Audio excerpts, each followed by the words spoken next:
গাজীপুর জেলার শ্রীপুর উপজেলার প্রহ্লাদপুর ইউনিয়নের মার্তা একসময় ছিল একেবারে সাধারণ নিভৃত একটি গ্রাম।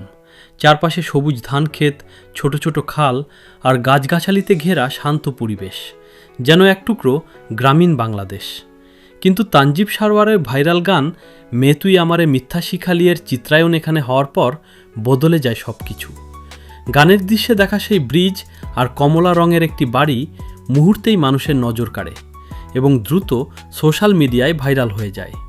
পাশাপাশি থাকা মার্তা ব্রিজ 1 ও 2, এই দুই ব্রিজ এখন শুধু যোগাযোগের মাধ্যম নয়, বরং তরুণদের প্রিয় একটি স্পট। প্রতিদিনই এখানে ভিড় করে ভ্রমণপ্রেমীরা। কেউ আসে প্রকৃতির সৌন্দর্য উপভোগ করতে, কেউ আসে ছবি তুলতে, আবার কেউ সেই ভাইরাল দৃশ্যগুলো নিজের মতো করে ধারণ করতে। সব মিলিয়ে সবুজ শ্যামল মার্তা গ্রাম এখন হয়ে উঠেছে গাজীপুরের এক আকর্ষণীয় ও জনপ্রিয় লোকেশন। আর শুধু ভাইরাল হওয়ার কারণেই নয়, মার্তা গ্রামের নিজস্ব সৌন্দর্যও কম নয়। সবুজে ঘেরা এই জনপদ, শান্ত নদী খাল আর গ্রামীণ জীবনের সহজ সরল ছন্দ যে কাউকে মুগ্ধ করে। বিকেলের সোনালি আলো যখন ব্রিজ আর মাঠের ওপর পড়ে, তখন পুরো এলাকাটা যেন এক অন্যরকম রূপ নেয়।